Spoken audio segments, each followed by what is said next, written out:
एकलाच आलास वय? ज्योती कुठं आहे? एवढा अपमान केल्यावरती येईल का?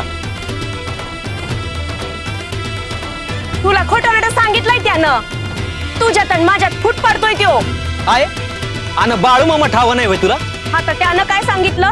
अगं त्यांचे पाय उंबऱ्याला लागावं म्हणून लोक वाट बघतात आणि ते सावताहून चालून आलं तर तुम्ही त्यासनी नाही नाही ते बोललात. चांगलीच पट्टी पडून धाडलं की ना तुला. मी आजवर काय बोललो नाही पण हे चुकलं तुझं. बघितलं का? बघितलं तुम्ही? माय लेकाची ताटातूट करतात ते.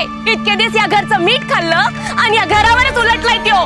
तू गारडावडा करू नका, गबस की. हे बघा माझं ऐका, तुम्ही दोघांनी बी मामांकडे चला ना माफी मागा त्यांची. अरे काय खूळ लागलंय का तुला? अरे आपण कोण, तो मामा कोण आणि त्याच्या पाया पडायला लावतोयस तू मला? अरे माझं माय कुठलं हाय? मला काय मान हाय ठाव आहे ना तुला? आणि स्वतःच्या आईला नाक घासायला लावतोयस तू? अरे मामांचा कोप झाला तर केवढ्यात पडेल याचा विचार करा. जे चूक आहे ते चूकच आहे. अरे बा तू तरी समजविला. मी येतो मामासनी भेटून. तुम्ही मामाकडे गेलात ना तर मी जीव देईन. ज्योती, उद्या दिस उगायच्या आधी उठून तालमीला सुरुवात कर. खुराक घे, व्यायाम कर. होय मामा. यमोर आशीर्वाद आहे.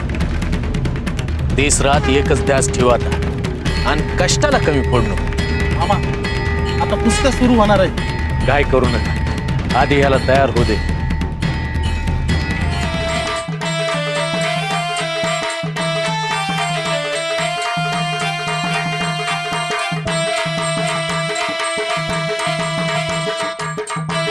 बाईकडे बघितलं का?